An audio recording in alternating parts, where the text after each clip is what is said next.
It's time for the whole 9 yards. Hello again, everybody. I'm Ralph Ventre here in the NEC Front Row Studios. It's another football game week. Week 1 is in the books. An appetizing Week 2 slate awaits. We've got a lot to get to today, so let's dive right into our opening drive. 5 non-league games on the Week 2 docket and the Northeast Conference opener. We start with Robert Morris. The Colonials notched an impressive victory over the perennial Pioneer League contender Dayton Flyers at Joe Walton Stadium in Week 1. In Week 2, they face another FCS team from Ohio, but they take a couple steps up the FCS ladder in this one, visiting Youngstown State. Bo Pelini's team was the national runner-up in 2016, and just last week, the YSU Penguins took ACC member Pitt to overtime before succumbing 28-21. It's arguably the most challenging game on the Robert Morris schedule, but the Colonials are riding high and they have some confidence after that season-opening victory. Sliding down the docket to the other half of the NEC's Steel City rivalry, the Duquesne Dukes. Jerry Schmidt's team opened its 2017 slate against an FCS superpower, falling at number 4 South Dakota State. This week, they look to bounce back against Pioneer League member Valpo. The Dukes and Crusaders last met in 2012. In fact, they met back-to-back years, 2011-2012. Duquesne won both meetings by a combined score of 94-31. In addition to trying to break into the win column, Duquesne may also have a chance to get sophomore running back A.J. Hines going. South Dakota State keyed in on Hines last week, limiting the 2016 Jerry Rice Award winner to only 2.6 yards per carry. This Saturday, however, he'll face a defense that's not quite as big or as fast as the Jackrabbits. So the Dukes and their star tailback look to kick it into high gear during the visit to Indiana. Now let's take a look at Sacred Heart. Mark Nofri's Pioneers, coming off a convincing 42-3 victory over Stetson in Week 1. It was quite a dominant performance for that Pio defense. They limited the Hatters to just 2.5 yards per play. On run defense, Sacred Heart surrendered only 1/2 yard per rush attempt. Saturday night will mark the home opener for the Lafayette Leopards, who finished with a negative rushing total in the Week 1 bout at the Jersey Shore. In addition to continuing its run defense dominance, Sacred Heart would like to add another notch in its non-conference win streak. The Pioneers have won 7 straight non-league games. You have to go back to September of 2015 to find Sacred Heart's last non-conference loss. Let's head up to New England, where there will be 2 Northeast Conference teams in action this week. First, the Bryant Bulldogs will travel to CAA member Maine. Bryant, coming off a wild opening day win, 49-41 over Division II Merrimack and head coach James Perry's debut. This week, however, Bryant will face a member of one of the top conferences in the football championship subdivision. Bryant and Maine have met 5 times since 2011. The Bulldogs' lone win in the series came in 2014. Last year, these 2 teams met in Smithfield, where Bryant jumped out to a 21-0 lead, then led 31-14 before falling 35-31. This meeting comes at a much better time for Bryant than it does Maine. Bryant does not start Northeast Conference play for a few weeks, Meanwhile, this game is sandwiched in between a pair of CAA conference contests for the Black Bears. The Black Bears dropped a 24-23 heartbreaker at rival New Hampshire in Week 1.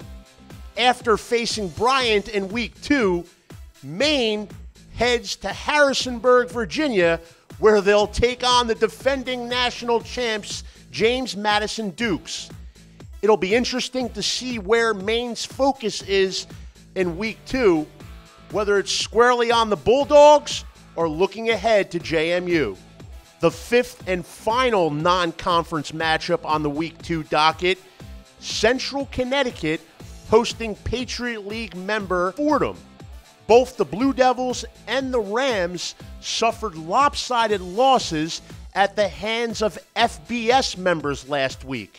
Both will be looking to rebound, and for Fordham, it starts with their all-everything tailback, Chase Edmonds. The senior is eyeing down the all-time FCS career rushing record. It'll be interesting to see if and how Randall Laguerre and the CCSU defense can contain Edmonds and the explosive Fordham attack. We'll have this one live on NEC Front Row, free of charge, 12 noon kickoff, September 9th. And finally on the opening drive, what a way to kick off conference play. Our lone NEC matchup on the Week 2 docket, it's the defending champions at home hosting the upstart Wagner Seahawks. St. Francis U clinched its first ever Northeast Conference title last November in Loretto. This week, the title defense officially kicks off for the Red Flash, but it certainly won't be easy. Wagner, which like St. Francis, easily handled its Week 1 D2 opponent, and the expectations for the Seahawks this season are high. Wagner picked third in the Northeast Conference preseason coaches poll, only one slot behind the defending champion Red Flash. Both teams are loaded with weapons, some extremely dynamic players, especially at the receiver position. St. Francis U, of course, features Cameron Lewis, the reigning NEC Offensive Player of the Year. Wagner has a pretty solid returning target in John Williams, as well as a newcomer who we will talk about a little later in the show. Adding another twist to this NEC on ESPN3 conference opener is the revenge factor. Back in Week 12 of the 2016 season, Wagner spoiled St. Francis's attempt at a perfect conference record. Wagner posted a 31-24 win on Grimes Hill. This week, the setting changes to Loretto, Pennsylvania, and you can see it all unfold live on ESPN3, the Watch ESPN app. Paul Dottino and Kevin Gilbride on the call. Noon kickoff, Red Flash and the Seahawks. Another successful opening drive is complete. Let's move on to our stock rising segment. Time to take a look at whose stock is on the way up. And as promised, we'll talk about a Wagner receiver in this segment. It's Darren Wilson. He's a transfer from Central Florida, and he wasted little time making his presence felt on Grimes Hill.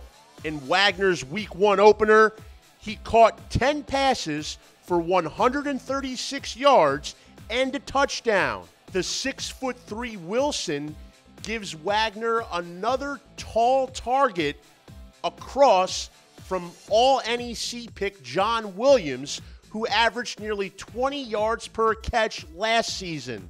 Guys like Wilson and Williams, will they make quarterbacks like Alex Thompson smile? It's always good to get a little breather, and we'll do that this week with our Twitter timeout. Every week we take a look at least one NEC football-related tweet that caught our eye. This week's tweet comes from SportsCenter. It appears that the folks up in Bristol were just as impressed with Matt Sewell's catch as we were. And Sewell's contributions in this game go well beyond this one highlight play. The senior receiver caught 2 touchdown passes in Bryant's comeback victory while setting career highs for receptions and receiving yards. So we see you, Matt Sewell, and the folks at ESPN SportsCenter do too. Hut 42, Hut 42, Omaha. It's time for an NEC Audible. This NEC Audible segment will hone in on the ESPN3 featured matchup between St. Francis and Wagner. We'll hear from both sides of the bout. First, Wagner head coach Jason Hotaling, he sees a lot of similarities between his team and the Red Flash, and he's pretty impressed with that SFU defense. St. Francis, very, I think, similar to us. You know, a lot of great athletes. You know, from a defensive back standpoint, they have number 21 and number 1 are very good, 27 and 5, and they rotate some other guys in there. But some guys that have been a part of a great team there on their defense. Number 6 is a good player, 35 is a good player, 19 is a good. You know, so they have a ton of very, very good players there at St. Francis on their defense. On the other side, St. Francis senior safety Delando Boyd shared a little bit about his mindset and the focus of the team heading in to a marquee matchup against Wagner. We just have to emphasize what Coach V says when he says worry about ourselves. We can't really get caught up in the hype of the game. We have to, you know, take every day of practice and get better. What's amazing? Stats amazing. This week's eye-popping stat comes courtesy of Sacred Heart quarterback Kevin Duke. Correct me if I'm wrong, but I think it was on this very show 1 week ago we featured Kevin Duke in the Stock Rising segment. We mentioned how he was primed and ready to take on the responsibility of Sacred Heart's starting quarterback, and in week 1 he did just that. Duke completed his first 12 pass attempts in the runaway victory over Stetson. He averaged nearly 10 yards per pass attempt, but did even more damage on the ground. He rushed the ball 10 times for 96 gross yards. When you factor in the 2 sacks he took, it's 81 rushing yards for Duke, the second most in the entire Northeast Conference for week 1. And he scored 3 rushing touchdowns. Sacred Heart's Kevin Duke completed more than 80% of his passes, was also one of the top rushers in the league, 3 touchdowns on the ground. For a quarterback in his first collegiate start, stats amazing. So we took a look at the NEC stock market, reviewed the tweet deck, heard from a head coach and a senior player. Quite frankly, we've accomplished a lot this week on the whole 9 yards. The good news is there's plenty more football to come. We'll have live games here on Front Row this weekend. Then on ESPN3, we'll have our featured matchup Saturday at 12 noon, St. Francis hosting Wagner. And then, of course, next Tuesday, right back on Front Row for the Super 7. And then at the end of the week, we bring you the whole 9 yards. It's practically everything or anything that an NEC football fan could ask for. Thanks again for joining me. I'm Ralph Ventre. This was the whole 9 yards on NEC Front Row.